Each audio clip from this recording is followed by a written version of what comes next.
Welcome to The Gut Check, Nutrition and Gut Health for Active People, a podcast where we are talking functional nutrition for functional fitness and a functional you. Remember, if your gut is not functioning optimally, you are not functioning optimally. I am your host, registered dietitian and nutritionist, and OCR fan, Kate Klein. You can connect with me on Facebook at The Dublin Dietitian, or go to my website for additional resources, services, and the video recorded versions of these episodes at www.dublindietitian.com. That's DUBLINDIETITIAN. As a standard disclaimer, the information provided here is for educational purposes only. While I strive to provide accurate and helpful information to my listeners and viewers, I cannot take into account individualized circumstances. This is not a substitute for personalized nutrition, health, and medical advice from a health professional. If you are ready to get your personalized plan, you can go to dublindietitian.com and schedule a complimentary strategy session to get a game plan in place for you to hit your health and fitness goals. So let's get to it. In this timely topic, Andee and I talk about mood, depression, and anxiety. Now, this episode was actually recorded back in 2020, but it still applies today. Depression is this complex web of internal and external factors, so that's what we're going to talk about. It's just an overview. There's so much more we could get into, but I hope this starts to give you an idea of things we can look at, like mindset tricks and things that actually backfire, self-talk, nutrients in food, posture, singing, breathing, and so much more. There can also be things related to your hormones, neurotransmitters, and even your gut microbiome can affect your mood. So that's important. And we're going to just touch on a lot of different things. Hopefully it starts to give you an idea of other places you can look as well. Now, my own path through depression and suicidal tendencies lasted for about 2 decades. It started when I was in 6th or 7th grade. I'm not going to go through my entire story here, but just I wanted to say that it took me a long time before I even started looking for solutions, before I even realized that maybe there was something I could do. And even then, when I did, it was a fight. It was a constant battle, but it's like any other skill, any other strength, building muscles. Like, it takes repetition, practice, sometimes coaching, and the right environment around you. Now that I've made it through, I'm constantly striving to live my best life intentionally every day, using these sorts of tools, thinking about my food, my sleep, my gut microbiome, the right mindset, the right chemicals, the right hormones, all of that. It makes a difference. So for that reason, this episode is near and dear to my heart. So I do want to ask that if any of it resonates with you, please like, comment, subscribe, or share. It helps those algorithms. So hopefully more people who are struggling can find it and find some hope. We can realize we can be proactive in our healing. And remember, these episodes are available as video on YouTube. And for that one, you might actually like to check out the YouTube video this time if you're listening to this instead as a podcast on Spotify or Amazon Music, because we do have a couple visuals that get discussed. So you may want to pop over to the YouTube page and look at that. I will link that. But thank you so much for your support and warm wishes to you all. So actually today's topic came not specifically someone requesting it, but it came up in a conversation with someone I had about, she's talking about her struggles with weight and inflammation.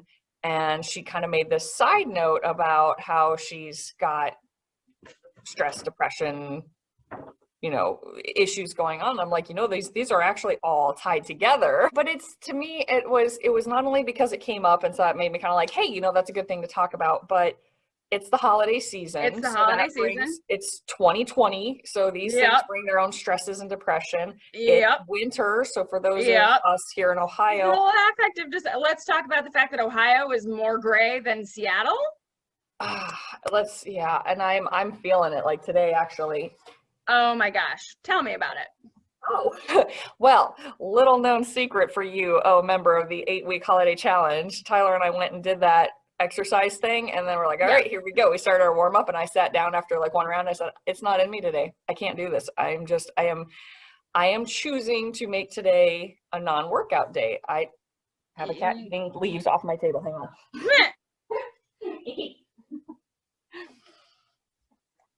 Oh, the joys of cats. Yes. I'm not familiar with this at all. Yeah, I mean, it's been kind of a struggle bus for me to begin with. And I knew winter would be, and that's, Yep. you know, Yep. so we did certain things to prep for it. Like last winter I bought a snowboard, and this year I bought my own season pass because I'm like, I have to. I am a work from home person. I Yep. love my home. Yeah. It is Yep. cozy and it is nice, but Yep. so having Yep. a plan, knowing that it was coming, we're double checking our vitamin D here. So I wanted to talk Yep. about all these things because I think they're relevant, and because Absolutely. I don't want other people to have to go into it with, well, that's just how this is. I just hunker down and deal with it, because Nope. it sucks. I'm grateful to It know it will sucks. pass. Yes. I'm grateful to know when I had long bouts of like massive depression when I was younger, and that it ended. And Yep. I've come through a lot. But it's kind of like any health issue, like just saying, well, I'll tough it out. You know, people are like, well, it sucks that I have IBS, but well, it sucks that I have migraines, but I'm getting used to it. It sucks that I'm tired all the time, but c'est la vie. Like, Yeah. no, you know, we don't want to be depressed. There are things we can look at. Exactly. There are things that we can do to talk about and proactively manage some of these issues, which is hugely, hugely important. Yes, and it, like everything, it's a web, and I don't think I've shared on here, but maybe I'll put it at the end of this, or we'll pause here and clip the little wheel of health that I take my clients through.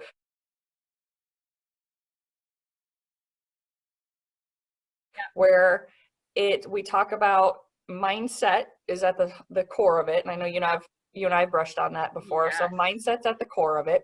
And then it's got nutrition, because yes, I'm a dietitian. Yes, I believe nutrition and nutrition actual ability to utilize. Counts. Yes, what you put in counts, how your body metabolizes counts, but then also physicality. And to me, that's not just exercise, but intentional movement, your posture, just all of that. And then stress and sleep. Oh yeah. Like, all of that plays into it. And then let's be realistic, situational things do affect it as well. But what we cannot control on these external stressors. Yeah, but what can we control? What we can do our best. Let's look at that wheel, and what can we control within the wheel that is not related to 2020 or a presidential transition or a pandemic or fights. I mean, there are families who are having more fights now than before because of COVID and quarantines and rules and restrictions and what's safe, what's not. All of that. Oh yeah, absolutely. Oh yeah. It's a doozy of a year. And I could attest to a little bit of that as well. I mean, I had to. I'm cold. I am like loving this right now. It feels so comforting. Ginger honey warmth. So we're there. It's real. I mean, I had to stop speaking with my brother yesterday when he called to like wish me a happy Thanksgiving, because I was like, dude, I can't have this conversation with you now. I can't have this conversation with you right now. I can't have this conversation with you right now. And after like the third time of me saying that in like probably 10 minutes, my husband came over and was like, dude, she can't have this conversation right now.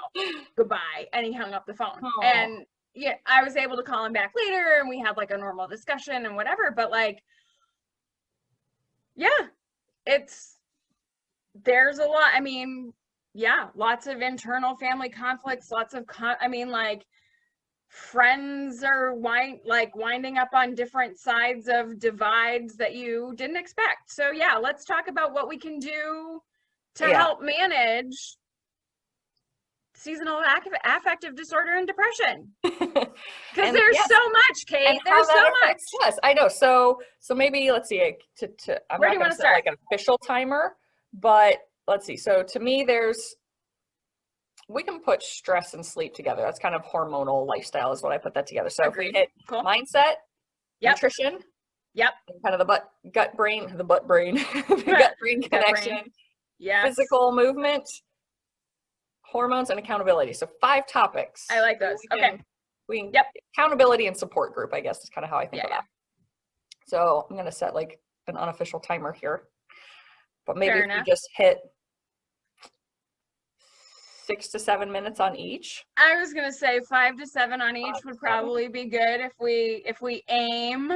Like, because I know us, we could probably talk an entire I hour was gonna say on we each. could probably make each one of We could make those a like a podcast. 5. But like, so if at the end of this there is any topic of those 5 that you want us to dive into further, please let us know and we can do a deeper dive on one of those.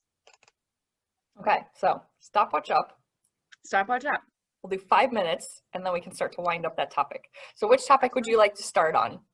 Dealer's choice.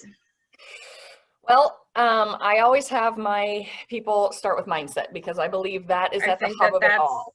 That's where I would have suggested as well. So let me hit start. Yes, because to me, the mindset, it doesn't matter what you know, it doesn't matter what plans you have in place. If your mind goes, I don't wanna, and I'm not gonna, it's not gonna happen. This won't work, it won't happen. Yep. So to me, that mindset is huge. And I tell them, like, we're not just focusing on what you want, like weight wise or health wise, but who do you want to be? Who do you want to be? Yes. So coming up to that. So what would this change for you in your life if you could X? Yes. What would it mean if and why? Yes. So, and when it comes to depression, again, first of all, going, maybe there are things you can do. You don't just have to suffer through winter and this season. You can do. Oh my God. Things you can oh my do. God. There's so much you can do. Oh my God. There's so much you can do. And that's what we're going to get to. So, yes, and that's what we're going to get into. That. So first of all, if your mindset is, I can't do anything about this, we're here to blow that out of the water. Yes. Like, it sucks. And you're cranky and you don't wanna, but guess what? It doesn't have to be this way. So that's the nugget. It doesn't have to be this way. It doesn't have to be this way. I can change this. I have the power. I have the ability to change things. And what things do I want and need to change? And what will that mean for me? Yes. So one of the things I wanted to talk about first, because I thought was important as I went through a massive depression and I was on pills and had suicidal tendencies and things, you know, that was part of my life for a while and through college. Been there, done that, bought the t-shirt. Yeah. And there were all these things that said, well, do gratitude lists. And that drove me further down. Yes, I agree. So that was something because in my life, I sat there and I would be like, well, you know, my parents are good to me. They love me. I have a home, you know, I was in college, but you know, I had roof over my head. I had an apartment I was renting. I had decent roommates. I had my health, like all these things. And so what that did to me is it drove me lower going, why am I so depressed? What is wrong with me? I am a selfish, ungrateful bitch. If I have all this good stuff in my life and I can't feel happy. And so I learned later that's called cognitive dissonance. Correct. When you are feeling here and you are trying to emotionally move yourself here, and there's this huge gap, it just drives you further down. Yep. So what was your experience with that? And how did you work on that? Yeah. So the biggest thing for me with cognitive dissonance was acknowledging the fact that, like when similar experience, you know, like going through all of the years of trying to self-treat and then formal therapy and whatever, but the gratitude lists of like, oh, we'll be grateful. When you look at your life objectively and you're like, really? I mean, I'm like at a 7 or an 8 out of a 10. Like if I had my dream job, if I was making bank, if I, you know, you could add all of the little things that you could get from like a 7 to a 10. But when your life is really a 7 or an 8 and you feel like it's a 3, it's hard to get over that. And one of the things that I like, and this is a Brene Brown thing. I love Brene Brown, is finding the little sparkling moments of joy to be grateful for that aren't those big things. Yes. that aren't those big. So I am grateful that like this morning I didn't have to like dig for clean underwear. You know, like Yes. I like those moments where like your cat comes up and wants to snuggle you. That like joy is not the sun. Joy is not like a constant beaming ray of happiness. Gratitude is not it comes in twinkle lights. Let's see if I can find this picture. Yes, it's little things and grasping onto those twinkle lights, and this here again, it's a Brene Brown analogy, but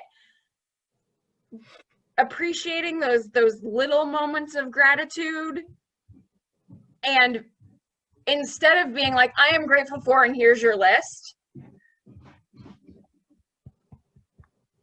feeling it. Yes. Oh. It's not a here thing. It's yes. a here thing. I remember one Thanksgiving, this was a while ago, and that dawned on me. I was finally able to get to that point of feeling gratitude. And I posted my Thanksgiving post that year on Facebook was, I am so grateful that for the first time I can genuinely feel grateful. Yes. Yes.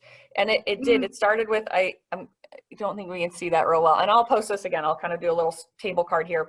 But there's something that I learned about called the emotional guidance scale. And it like starts you down when you're feeling stuck down in like grief and depression and powerlessness, unworthy, insecurity, jealousy, and all this, to try to jump all the way from this is like level 22 to level 1, joy is too big. So they're like, just bring it up a little bit. Can you get from hatred to maybe just anger?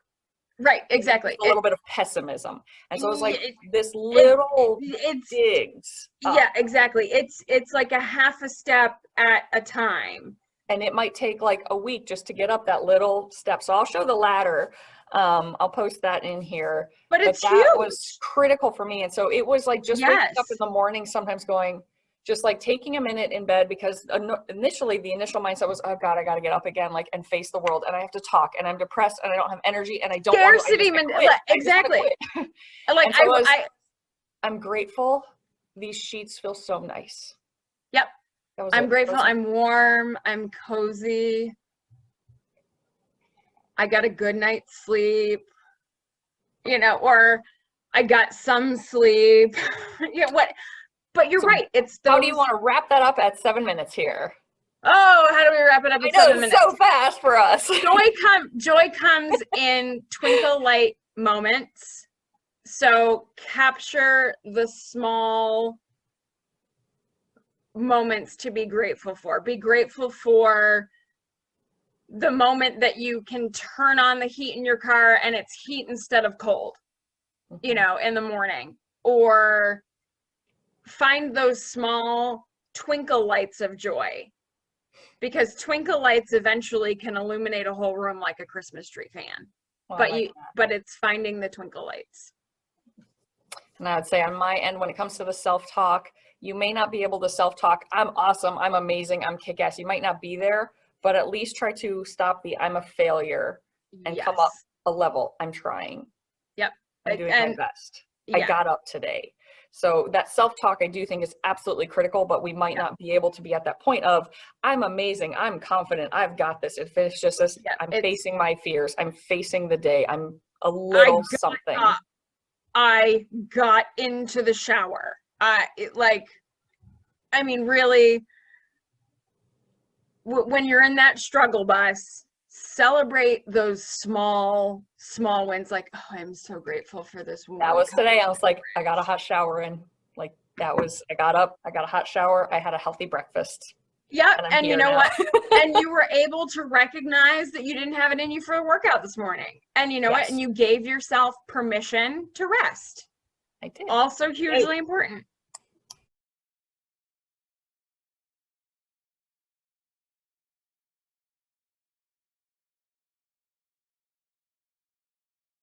So we're moving into topic 2. Right into that circle, nutrition. Do you mind talking to an empty screen for a minute while I go move my cat in the plant? All right, I will Hit do some that. nutrition. All right, go for it. Nutrition, gosh, nutrition is so critical because not only do you need to fuel your body, but you need to fuel your body with things that are going to help with your depression and not add to your depression. And that really becomes kind of entangled, right? Because when we're feeling crappy, what do we want? We want junk food, we want carbs, we want, so how do we, yeah, exactly. So how do we take those? I mean, sometimes you still want your salt craving. How do you get it that it's not potato chips and some other junk? So what you're putting into your body gets into your guts, which has to deal with hormone balance, which we're not there yet. But nutrition plays a really big component in depression, because if you're not feeding your body with the appropriate nutrients, if you're not feeding your body with the appropriate macro mix, if you're not getting your good healthy fats, if you're not getting good protein, hydration is huge. If you're not getting those components, you're gonna be more in that swirl of, I want more junk food, I want more of this, and guess what? That adds to more inflammation, and that adds to more depression, and that makes it harder to get out of it. So yeah, as much as it sucks, like figure out a way to like shift to some of those healthier choices. So like, you don't want Velveeta mac and cheese. Maybe you make a quinoa-based pasta or a mung bean-based pasta with a Dia vegan cheese and oat milk and fake butter. But I gotta tell you, God damn, it hits that mac and cheese spot really well. Good. Yeah, making sure to be mindful that bad food does affect moods. And not just because of kind of they trigger cravings and all of that, like a sugar craving creates sugar cravings and a carb craving creates carb and salt to salt, but also that those are usually nutrient empty foods, nutrient deplete. And there are so many vitamins and minerals that are important for your whole body systems. Like vitamin B2 is a cofactor for serotonin and dopamine production. So if you're not getting your good B vitamins, same way, folate is also important for serotonin, dopamine, norepinephrine. C677, I was like, it's smart nutrition. Yeah. I mean, and in that vein, like low folate actually causes a poor response to antidepressant medicines. So the lower the folate, the more severe the depression tends to be. Correct. And if you have a genetic mutation, which means you can't get there, guess what? You need to find that out, because they will throw all the antidepressants at you in the world, and they're not going to be effective if you can't have the B vitamins that are needed. Cats help. Cats help. And then kind of, again, with all those junk foods, they tend to create a lot of oxidation in the body, like stress does. And so I think of oxidation as kind of like rust in the body. Kind of grinds down the body. Pro-inflammatory, yes. Yeah. So antioxidants are really important because, again, they help with the brain neurotransmitters. They protect the brain. So, making sure you're getting vitamins A, C, E, CoQ10, glutathione, all this stuff, they play this role in the prevention and treatment of depression. So it is important to kind of double down on your nutrition, both to help break those cravings as well as to provide the nutrients you need. Yes. And the nutrients are so huge. Yes. So again, if you want to supplement a nice high quality multivitamin, I was actually just noting today, again, like kind of that lack of mood, and Tyler mentioned, he's like, we actually kind of got away from our multivitamin. How much vitamin D is in those? And I was like, quite a bit, actually, like a good dose. So it's like vitamin D is kind of the one most people are familiar with for depression and seasonal mood disorder. Cat on my lap again. I love it. But another antidepressant, a cat. another antidepressant. Cats, plants, dogs. I mean, there's many of them. Children, sometimes. I don't have them, and I'm okay with that. Sometimes they can be an antidepressant. They can. I love being an Sometimes. aunt. Yes, I was I'm gonna. okay not I being was. a mom. I was thinking like my toddler. Sometimes she's a wonderful antidepressant. Other times, dear God, hugs.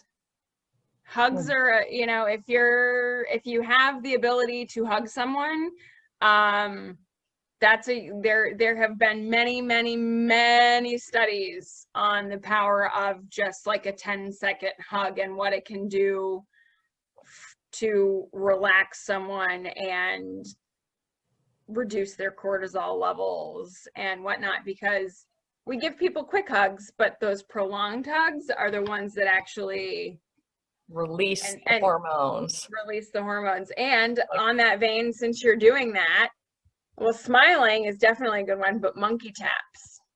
This I'm not familiar with. I just So went this here because is it's e-hug. yeah. E-hug to all our viewers who need a hug. We love you. Yes, but the monkey taps are another way that you can just slow tapping on your chest while you're can help. If you do it this way, it feels more like a hug. That's why.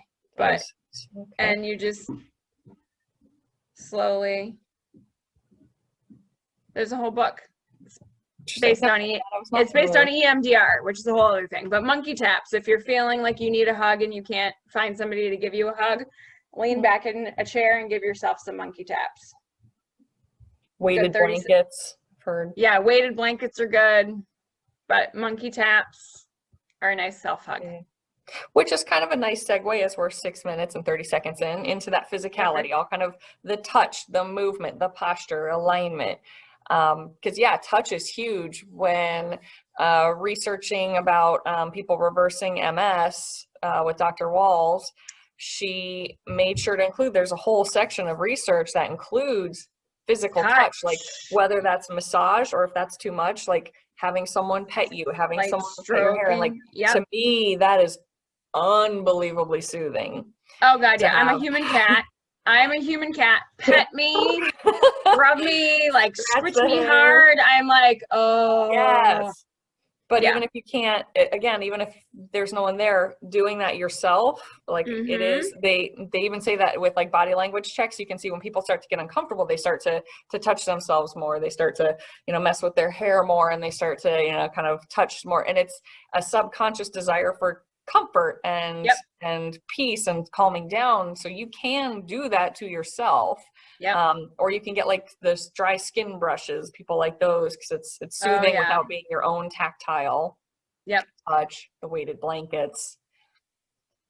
So there's all sorts of like little stimming kind of things that you can do. I've got having at one point been a massage therapist and having been in You've done like everything. I also taught massage therapy at one point. I feel like I had a lot between all the different like dietetic things plus yoga and personal training, but man, we don't even need to get into that.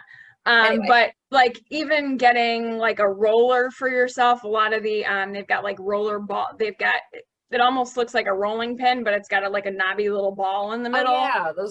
Use them on like the legs and things. Or something even just with wheels, can, just something to give yourself that tactile stimulation. If you don't like, because for me, my own hands on my own skin, it's okay. But like to have something that is that different feeling, whether it's a dry brush or a massage therapy toy, can really be beneficial as well.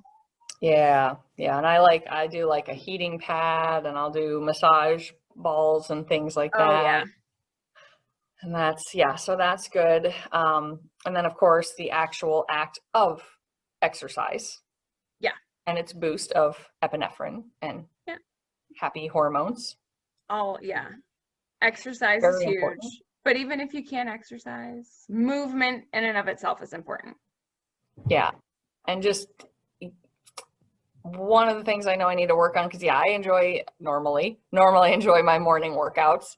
But for me, again, kind of that work from home, being in the home all day, beyond that is I used to go out in the afternoon for like a jog when it was warmer out, and due to the colder weather, and I've got I get breathing issues with it, and it kind of hurts. And Yeah. even if it's not super cold, I'll get the coughing going on. Dry and the coffee. Yeah. Yeah. So it makes it less pleasant for me. So while it's like, yes, it's a stress relief, it's also kind of this irritation. So I've just started trying to do more walking where it doesn't create so much of the breathing. But just, yeah, getting up and moving. And I'll sometimes set an alarm for like, work for 45 minutes, then get up and stretch for 5, or, work for 2 hours and then do something else. But because this is such a, if we get into the power posture, I believe, the open it up, they teach that, I guess you can't really see me here, but that confidence stand. Oh yes, Superman pose. Superman pose, like arms open, vulnerable spots all open, actually changing things. Yes, so they've done studies where if you stand in Superman pose, so like I'm gonna do it. Here we go, Andee. Oh, stick that chest just here right now, right? We're getting a shot of your boobs right now. but like really, like shoulders back, hands on your hips, head up. That really like legs wide, like take up space, confidently take up space. Yes, they have actually determined that when people do that for 2 to 3 minutes before something, I mean, they did a study with surgeons. Their confidence levels were higher. They performed better. They've done that type of research with all sorts of other people. Test scores are higher. Public speaking, business meetings, all of that. So you know what? Like there were days when I was like horribly, horribly depressed that I would literally just like stand in Superman pose in the shower and just be like, okay. And just let the water hit me and breathe into that Superman pose. You feel better when you get out. I mean, it really does help build that confidence. It helps build that booster. So posture. Yeah. And if you think about a lot of people, and I guess I pay more attention to women in this, just in kind of observation, but it could be anybody. But like we do this again, even if it's not intentional, when we're in our chairs and we're working from home, it's like the shoulders come down, the head just forward. So we are closing all of that. And not only is that horrible just in general for alignment, muscles, nerves, but energetically, chemical, for that chemical response. The vagus nerve. Vagus nerve. Want to talk about the vagus? Well, let's get to that in a second. But we'll get there. But yeah, so I would just encourage people, like with that posture, it makes a difference.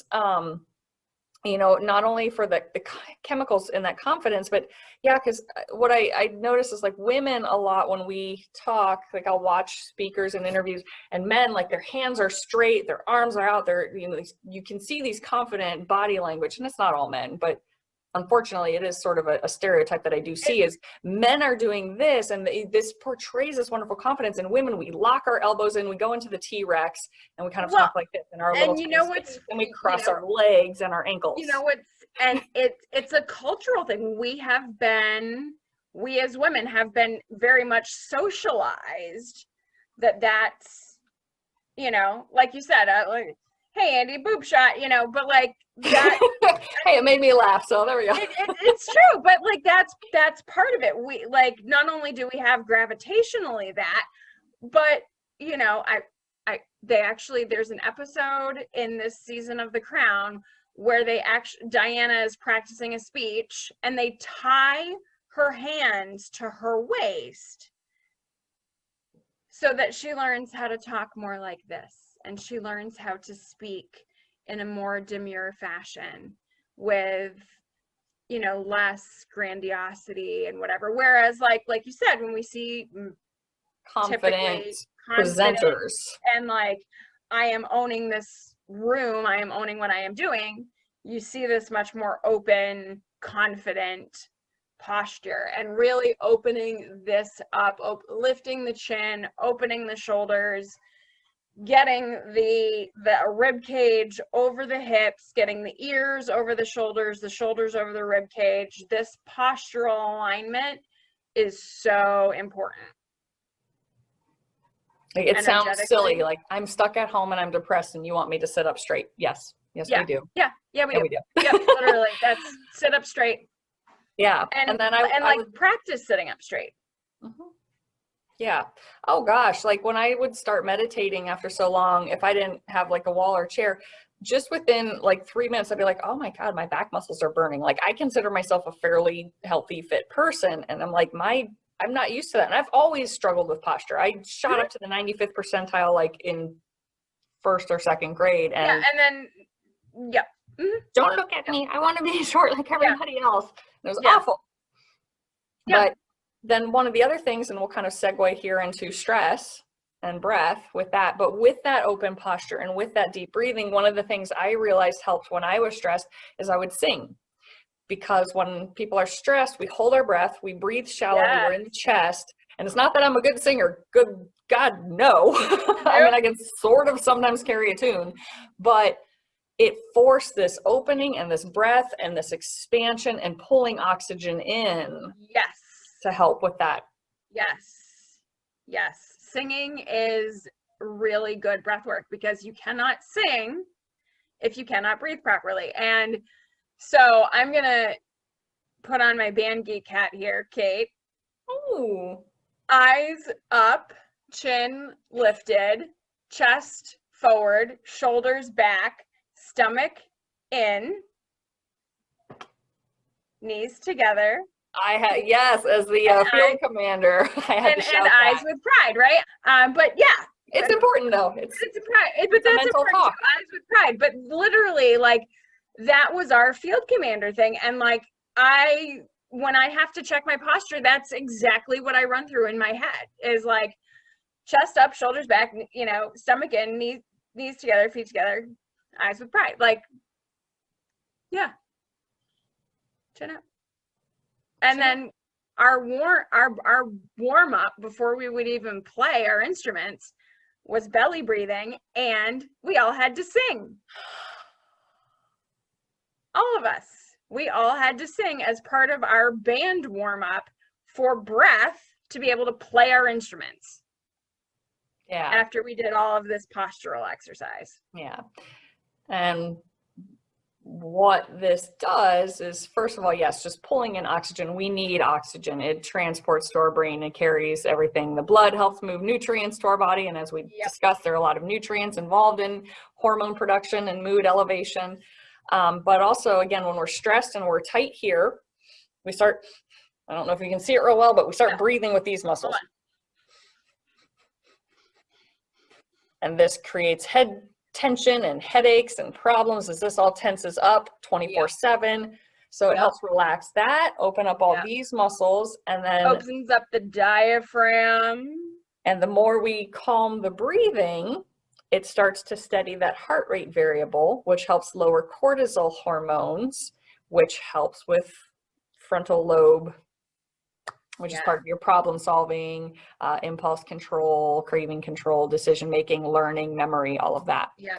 And then it takes also a lot of your processing and puts it not in your frontal lobe and puts a lot of the cognitive bullshit back in your subconscious, where your subconscious can work on it and let your frontal lobe do the processing of day-to-day life. Yeah, you know, instead of living in this constant like micro fight or flight where we're, my mentor described it as being chased by a tiger in slow motion. That is how we live. Like, we're not running up a tree and done. It is like this constant, perpetual deadlines, responsibilities, priorities, current events, whatever it is. But it's just, we need to break that because that stress is so detrimental to our health.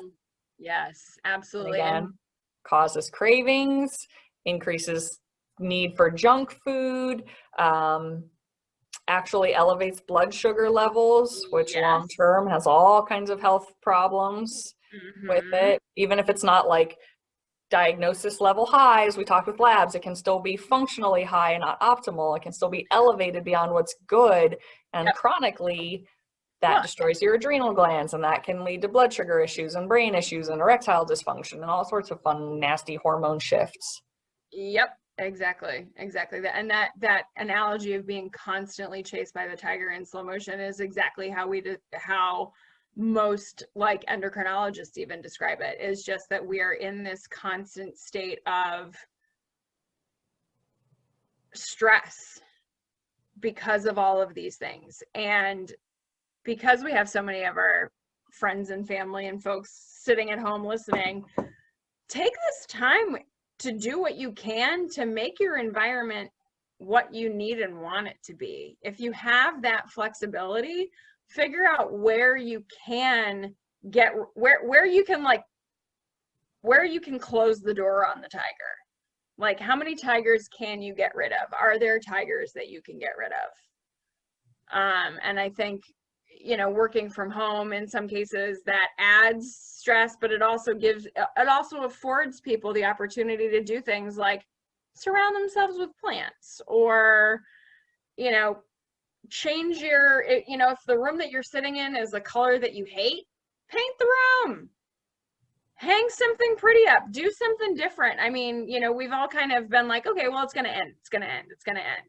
It will eventually, but in the interim, the best of it while we're getting there. Yeah, and then in the best of it, like, while we're in this shit, let's let this shit become fertilizer. Yeah, that's a good way to look at it. Let it, take root. We've knowing that we're going to be stuck at home more, and like we aren't doing a full day of Thanksgiving even with close family.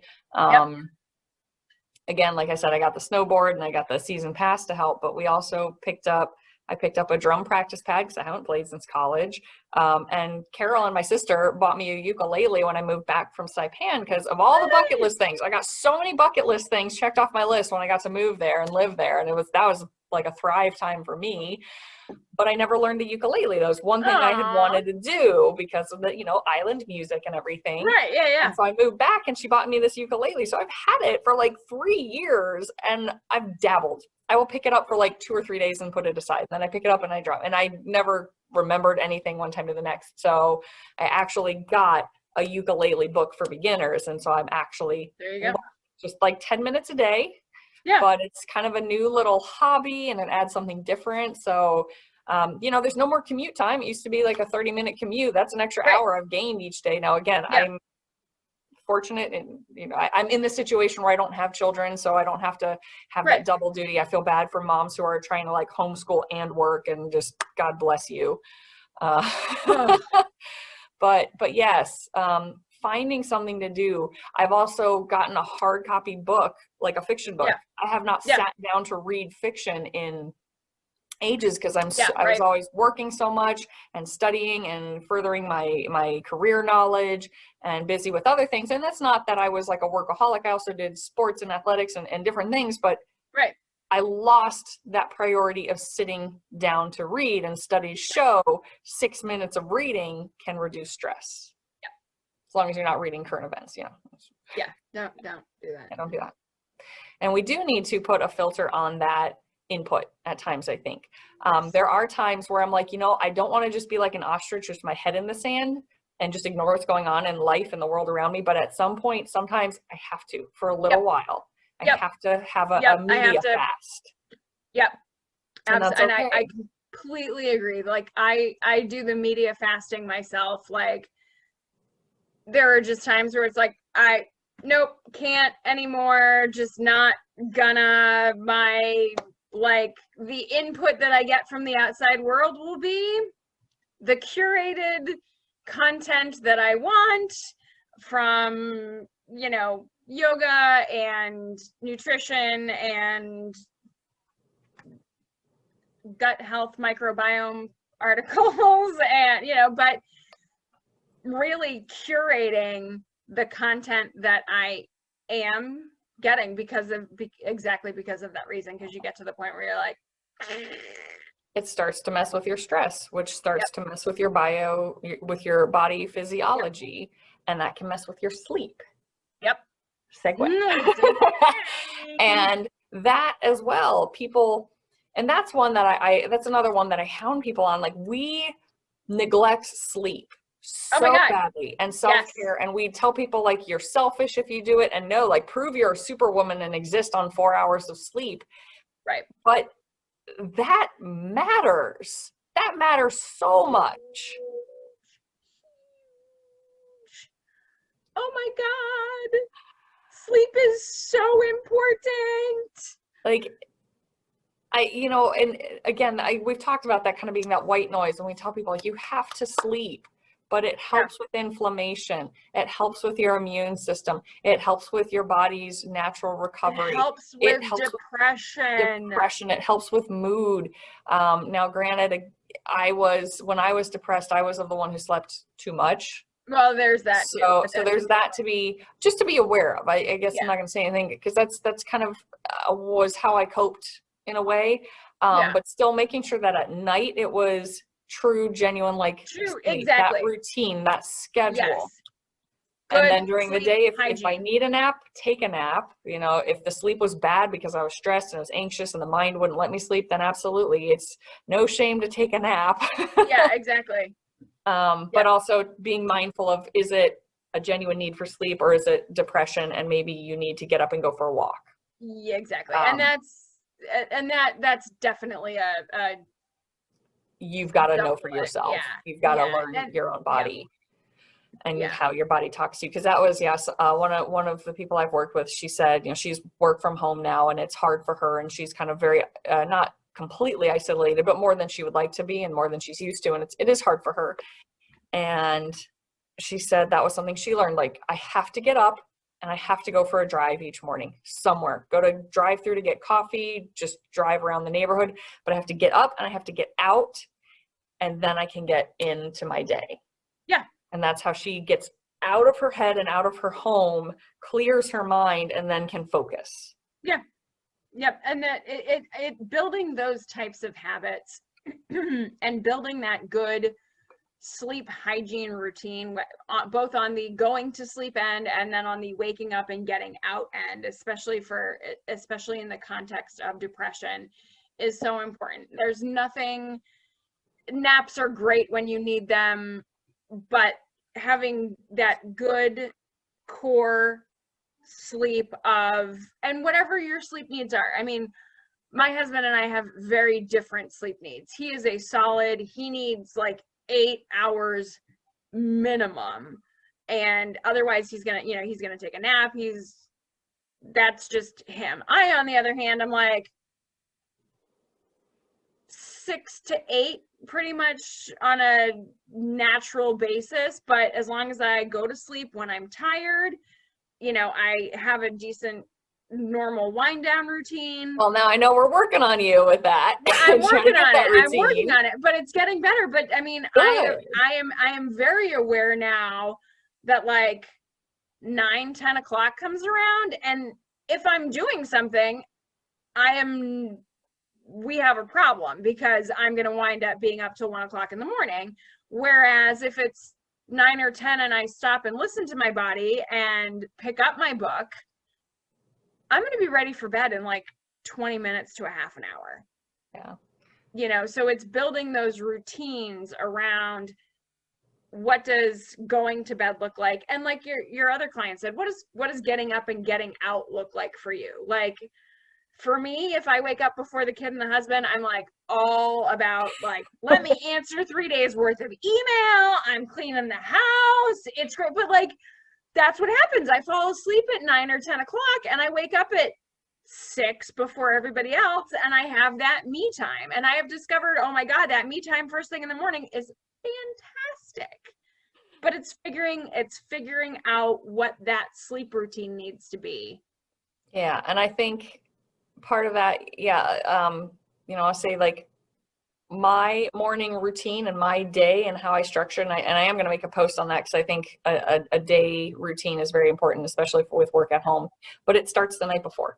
Yes, it starts with absolutely closing down work, cleaning that out, having a good evening, and going to bed on time. And kind of like we talked about how the bad food becomes this vicious cycle. Bad food begets cravings for bad food, and bad mood makes bad food cravings, yada, yada, yada. Sleep can do the same in the sense when you're depressed, because at least this was my experience. When I was depressed, I didn't want to go to bed. Like I would just boob tube with, I was binging Breaking Bad at the time. Yeah, I would just I would just like stay up. I would fight sleep for whatever reason. Sleep avoidance is actually part of depression. Yeah, maybe And just sleep because I didn't avoidance- want to like think about the next day. Like if I go to bed, it means I have to wake up and face another day.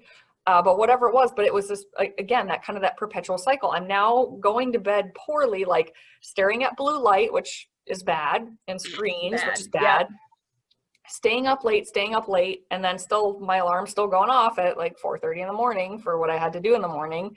Right. And so now I'm getting like 4 to 6 hours of sleep, and in my head, like, well, other people do it and I'm not a mom, you know, I'm just doing my life. It's fine. Yeah. I can deal with it. And then the depression, and then that next night it cycled it. So again, you've got to break that cycle, and where you can choose to break it, not everybody, but where most people hopefully in this case can choose to break it, is to set that night alarm and go to bed. Have a wind down routine that does not include staring at the computer or the TV or your phone, but read, take a hot bath, listen to music, meditate, something else. Yep. Some other type of wind down activity. It's sort of funny what has forced some of my earlier nights of sleep has actually been our toddler's sleep like routine. You know, we put up her little teepee, you know, and she starts to have like wind down play, and we put on the Star Wars lullaby playlist on Alexa, and we turn pretty much most of the lights off in the house. Did you say Star Wars lullaby playlist? Yes. It's beautiful. I'm gonna have to listen to this. Anyway. Nice. Nerd alert. But I have found out that like building some more routine for her to get her to bed earlier has then helped me have more routine in getting me to bed earlier.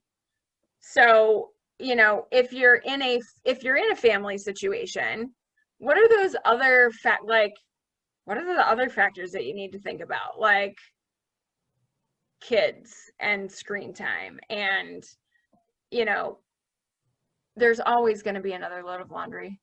There's always going to be one. Don't worry about that last load of laundry. It'll always be there. But, you know, there's a lot of those other kinds of things that go into it as well. So think about the bigger picture of how does your routine personally fit in as well with your bigger life. And then I meant to come back to this, but you'd mentioned the vagus nerve. Would you like to talk a little bit more about that? Oh, the vagus nerve. The vagus nerve is my favorite nerve in the whole body.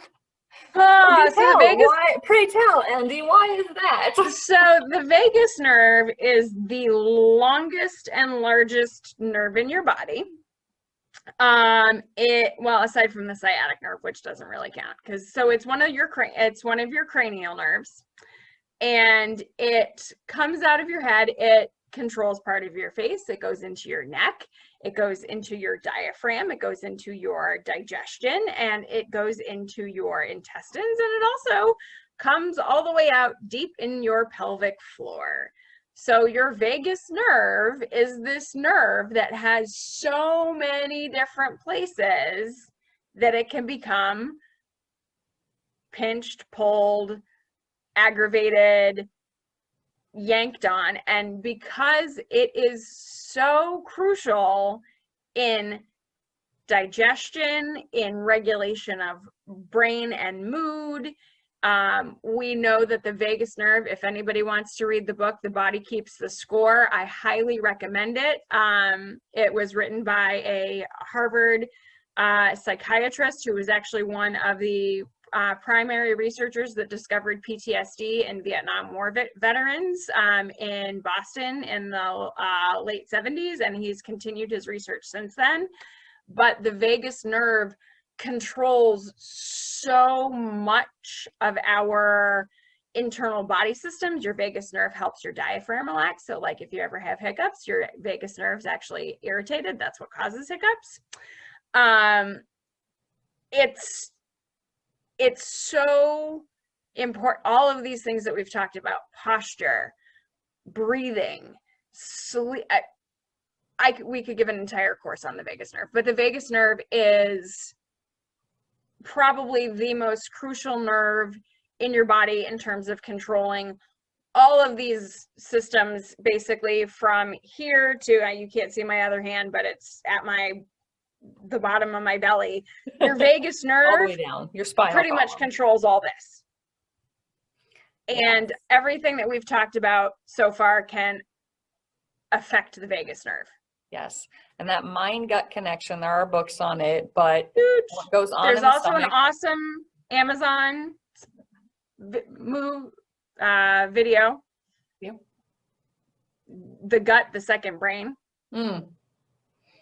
Amazing. 45 minutes if you want to blow your mind. It's really great. Talks Yes. about so much of the international stuff that is being done for gut health. Well, and I believe I read a headline in Japan, they're actually now starting to refer it as your first brain because they're realizing how many neurotransmitters it's, you know, serotonin is made in your stomach. 95% of it is stored in your GI lining. So it's not just your immune system that's disrupted when your GI is all messed up from lack of sleep and too much stress and crappy food, but it's your mood, your serotonin, and that is communicated in part with the help of the vagus nerve where these play a role. And oh, it's so important. Vagus nerve is so important. Oh my God. So keeping a healthy GI can help with those happy neurotransmitter hormones that help with mood. So it's not just the food you put in and just the nutrients, but it's also just the general GI health. And as we've talked and, you know, all this gut health, gutsy gals, that all plays into stress and inflammation and mood and pain and aches and all of that. And I know when I do these 5 and 7 day challenges of clean eating and education, in addition to people going, oh, you know, my digestion's better and bloating's better and I've lost some weight, so many people are like, I'm sleeping better. Yeah. And we all know when we sleep bad, we're cranky the next day. Like there's a very clear connection between sleep quality and mood, but it goes deeper than that too. Yeah. But that's just an easy to see example that most of us can relate to. Yeah. We don't think as well. We're not as clear minded. We're usually cranky. Yeah. All of those.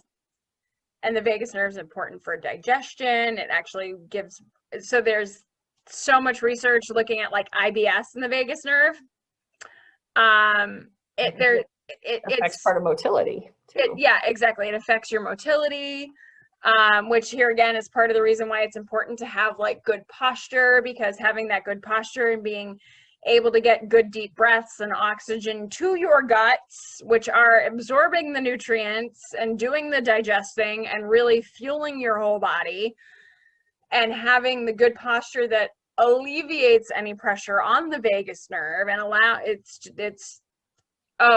love the vagus nerve. So I think one of the ways I would kind of sum it all up is for people who are like, I can't eat, you know, I want to eat better, but I can't.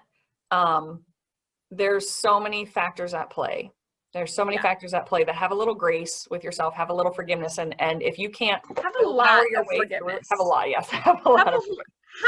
of forgiveness, have a lot of grace. Have some grace for yourself, have some forgiveness for yourself.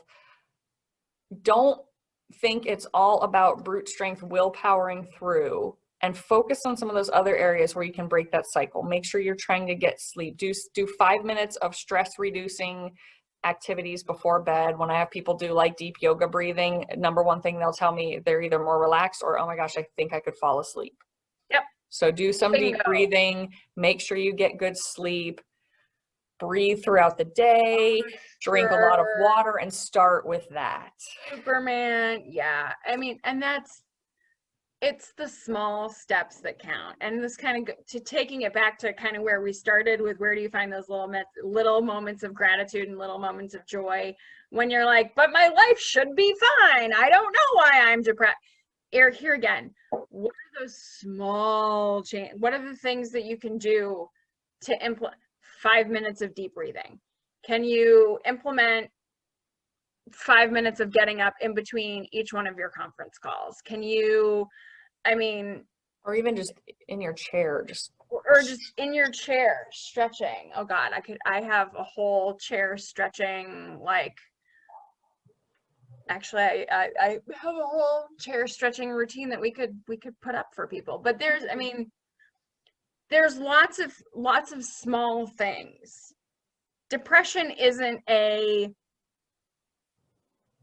here's your answer. Nothing is. nothing, Everything is personal. Everything is complex.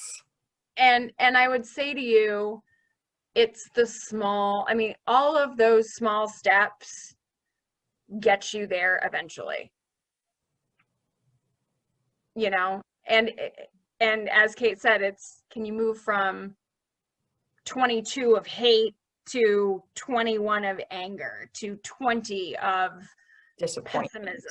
disappointment, Yeah. what, like, And then slowly get to like acceptance and then hopeful. And then, yeah, you don't have to be like joyous about some shitty situation right off the bat, but just, I mean, like, one little rung at a time. What's one little thing? Yeah. Cause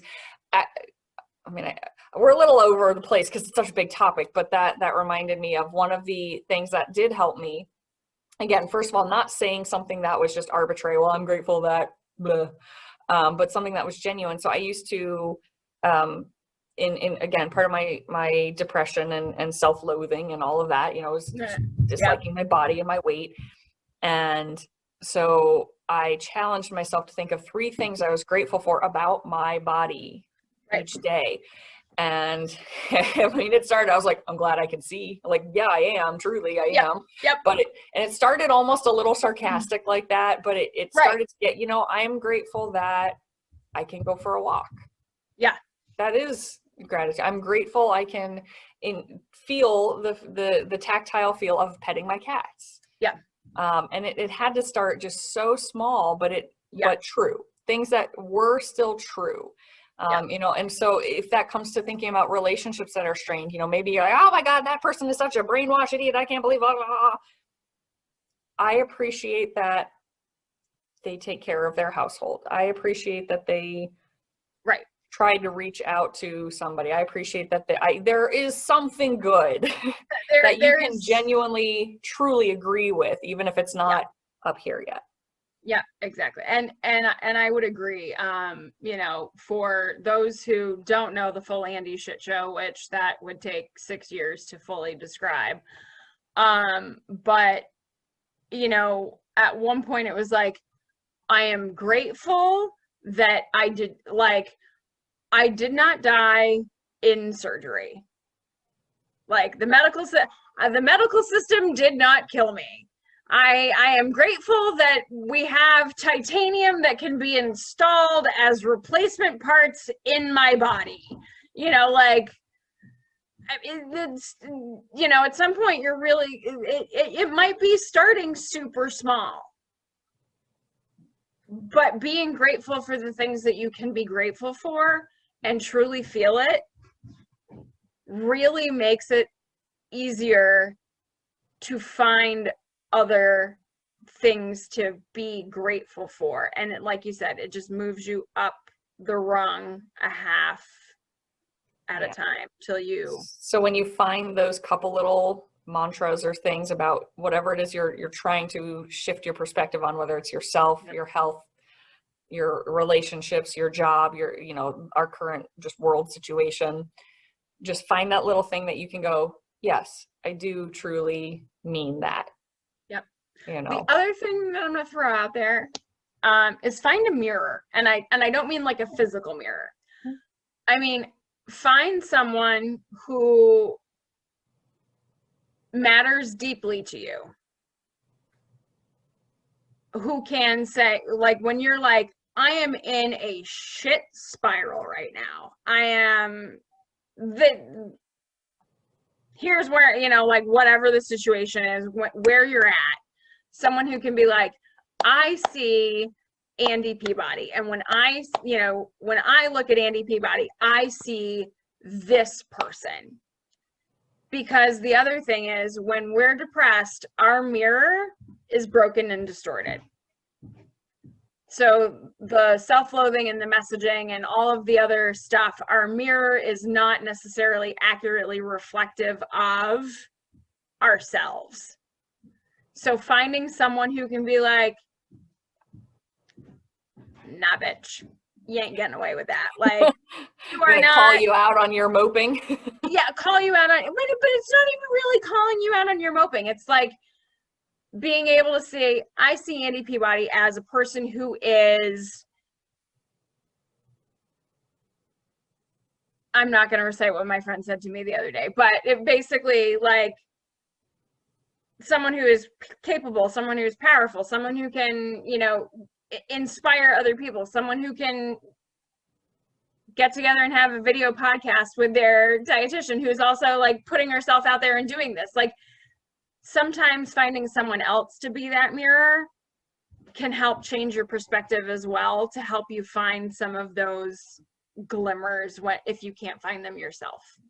Yeah. And on kind of the flip side of that, the other thing I'd say is when you get trapped in your own head, extend blessings and gratitude and words to other people. Because I think a lot of people are struggling. We don't compliment a whole lot as a society often. And I will say that, again, this is in general just kind of been a week for me, which could just be time of the month, you know, whatever. And I know I'll get through it, but it just happened that on a bad day, I had the one client message me like, your program changed my life. And I had my friend message me that she's like, you know, we're sticking to it. You've been inspiring us, and I'm feeling better.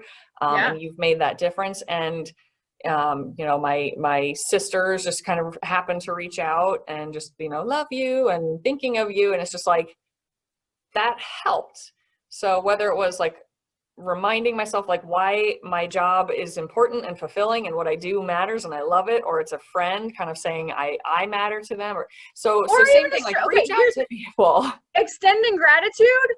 Oh my, here's a story for you. I had Tuesday I had a day in caps, and I went to check in for my exam. I had an MRI, and I'm like, I am here. I'm tapped, right? It's like this exam at 7:30 at night.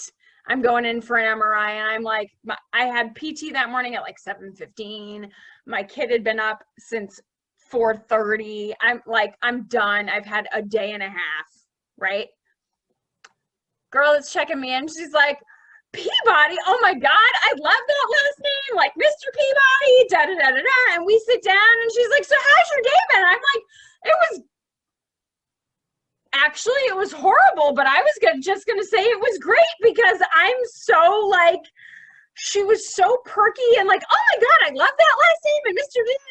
and like, just in the flip of a switch, like, I was so bubbly, and I was about to be like, oh my God, actually my day has been horrible, but you just changed it. But you had that moment, and it lifted you, and it completely turned my day around. So reaching out can, you know, really turn somebody else's day around, and that becomes reciprocal. You know, energy is contagious. It is. Yeah. So I think that kind of, in a super brief crash course, it kind of hits on some things. So taking that mindset little by little, looking for the twinkle lights of gratitude, making sure that as you're mindful about your eating, to try to get nutrient dense foods, get a good multivitamin, make sure you get vitamin D if you can't get out in the sunlight, move.